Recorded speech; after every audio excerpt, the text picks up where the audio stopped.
Hi Runcorn Salt fans, we're back with the latest update on the layout. Last time you'll remember that Howard had given me some drawings, or at least a photo, and a bit of paper telling me how much space of the layout I'd got to fill.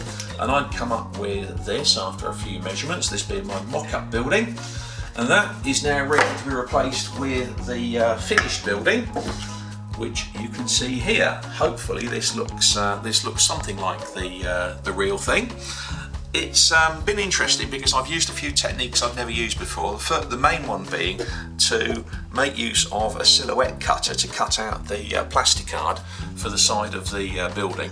Something you can't do very easily by hand. And as you can see, it's all based on nice thick plastic, so it's actually quite a strong building, mainly because I'm going to leave it with Howard and I don't want him to break anything. There have been a few interesting little tweaks on this.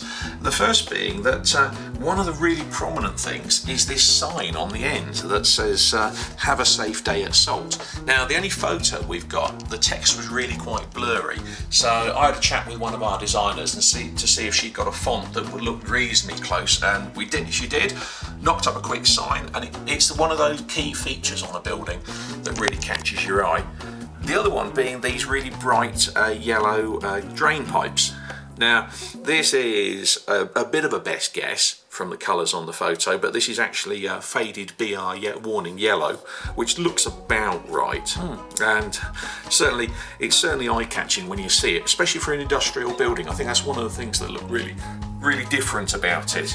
And then the other thing I spotted when I was painting it was this area here, this brickwork here, appears to be painted on the real thing, whereas the rest of it's all natural brick. This area is painted.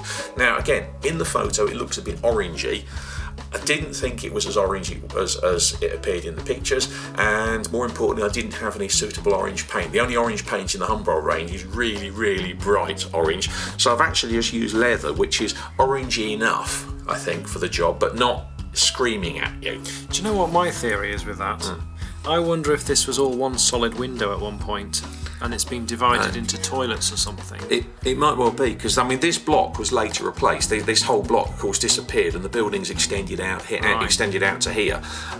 So yeah, that might have been replaced. Whatever. There was also a poster there. Now that is just straight off the photo because it's not very clear, but nobody can work out what it is. So at least it gives you the look there.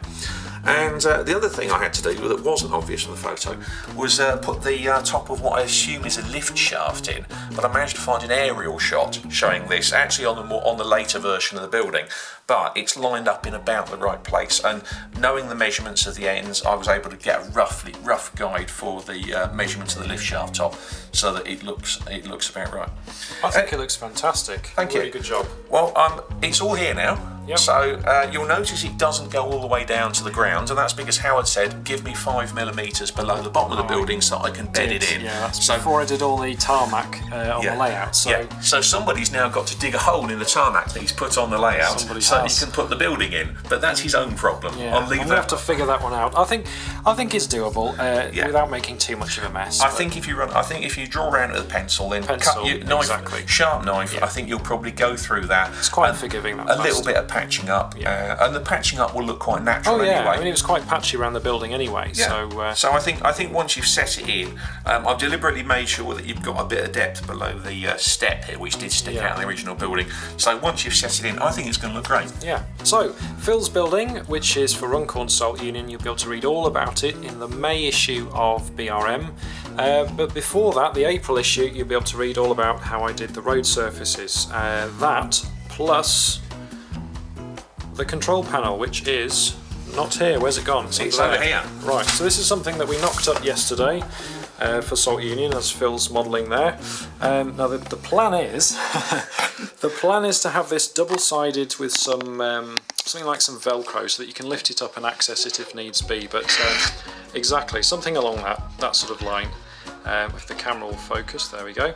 So here's the plan. There's going to be some accessory switches here for the lights of the layout. I've contacted Kite's Lights and they are very kindly doing all of the street lighting and all of the sort of building security lights for this model, and we should have those very shortly ready to install. And you'll note that we've got all of the little dots in line for where the switches are to be drilled, and we'll also have the LED indicators to let you know which route is set with the points. And these only light if your point's thrown across completely. So if it doesn't light, it means your point isn't in the correct position, and there's obviously something in the way, which is quite possible because most of the tracks in this layout are sunk in the plaster there, and little bits can come loose occasionally. I hope not, but it will happen when the layout's being transported. So there we go. Runcorn Salt Union, that's the control panel and the building. You'll be able to really read all about how this control panel was made in the April issue of the magazine as well. And from both of us, until the next episode, ta-ta! Bye.